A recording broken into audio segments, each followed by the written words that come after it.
Руфина Шагапова, депутат Государственного собрания Башкортостана от партии «Зеленые», гость программы «Интервью» в эфире главного телеканала Республики. Говорим об экологической обстановке республики, а также о самых интересных проектах. Руфина Аликовна, здравствуйте. Здравствуйте. Рады видеть вас в нашей студии.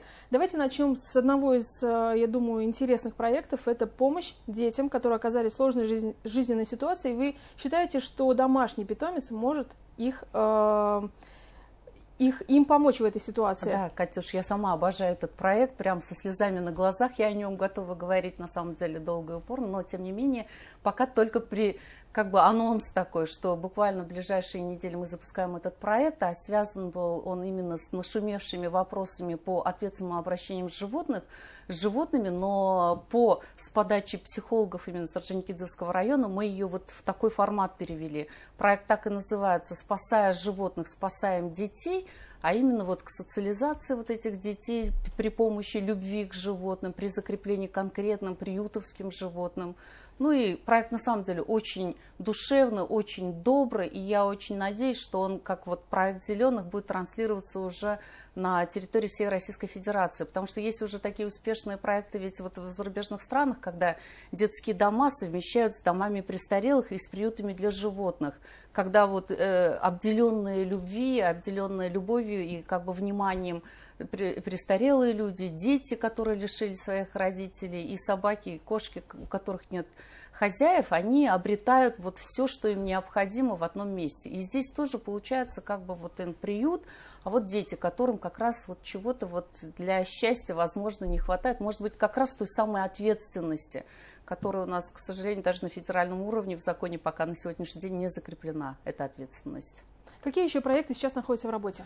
У нас постоянно действующие проекты, это, конечно же, это субботники, посадки деревьев, они, конечно, сезонные мероприятия, но, тем не менее, мы все эти мероприятия стараемся как раз-таки акцент делать на просвещение, именно на воспитательную часть очень большой акцент делается, на просвещение и пропаганду определенных мест, вот тот же самый Непейцевский дендропарк, да, который мы очень любим, которым мы могли бы сегодня гордиться, но, к сожалению, все еще это не так, но, тем не менее, мы продолжаем в течение года постоянно там проводить мероприятия, а именно субботники, какие-то флешмобы с тем, наверное, с той целью, чтобы привлекать внимание, все-таки надеемся, что меценаты увидят этот Непейцевский дендропарк, как, в принципе, один раз это уже было. Думаю, приступят они, наконец-то, к реализации нашей мечты тоже. Ну и, в принципе, Непейцевский дендропарк, ведь это уникальное место с такой богатой историей, которая заслуживает гораздо больше, чем, на самом деле, сегодня оно имеет. Вот.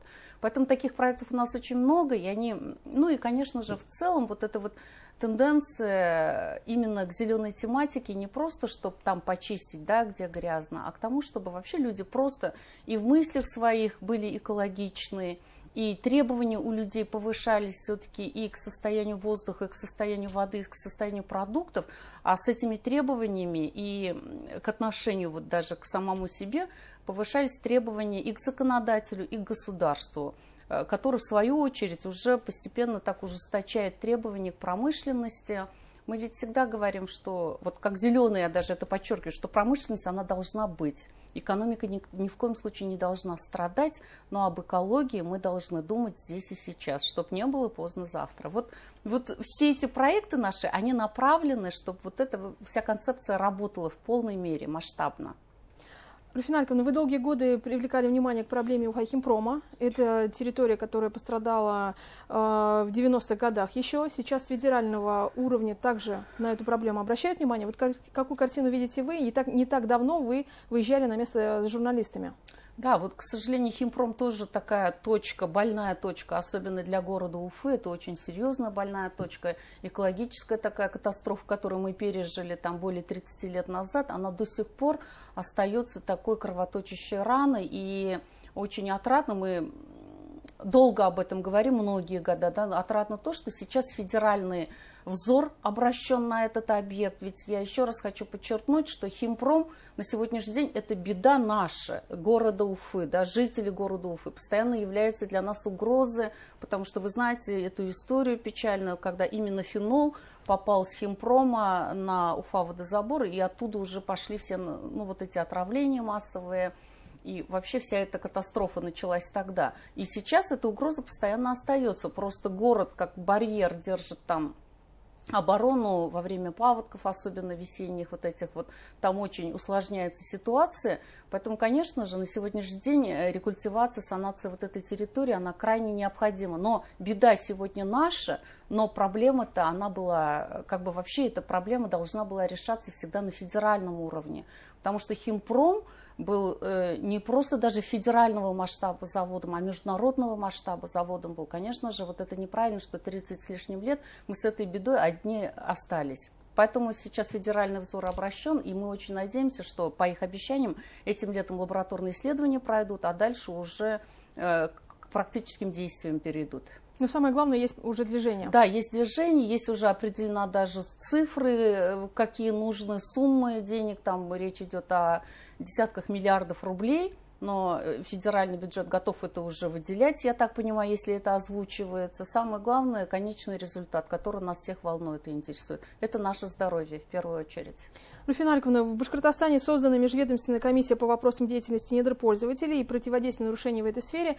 Вы также занимаетесь и этой темой, как руководитель регионального отделения партии «Зеленые». Во-первых, как вы оцениваете этот шаг? Да, что у нас власти республики создали эту комиссию, и на что, вы, как считаете, должно быть направлено внимание?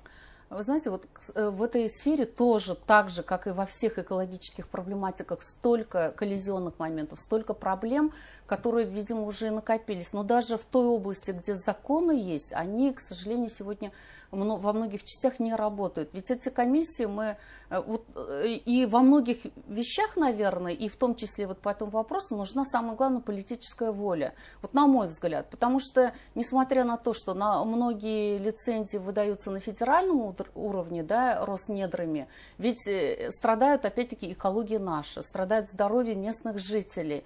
И одной из такой серьезных проблем остается на сегодняшний день, что вот как раз-таки местные жители никакого отношения при выдаче вот этих лицензий они не имеют к этим объектам. А с этим уже мы получаем потом и протестные какие-то мероприятия, да, по отношению к этим потенциальным инвесторам, тоже не есть хорошо.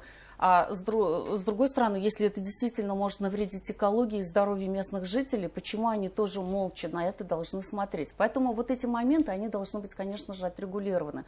Даже на последнем заседании, когда мы предложение готовили, вот на первый план вот это выходило, мы с депутатами Госдумы обсуждали именно тот момент, что было бы неплохо на сегодняшний день законодательно закрепить тот факт, что при выдаче лицензии обязательно учитывалось мнение местных жителей, как они будут относиться. Но тут уже они аргументируют тем, что этот закон непроходной уже по одной причине, что местные жители никогда на это не согласятся. На что я готова была бы возразить. Местные жители почему сегодня не соглашаются? Потому что они никаких преференций для себя с этих вещей не видят. Кто-то зарабатывает, кто-то гробит нашу экологию, наносит серьезный ущерб здоровью местных жителей, но при всем при этом они не видят, а что они с этого имеют.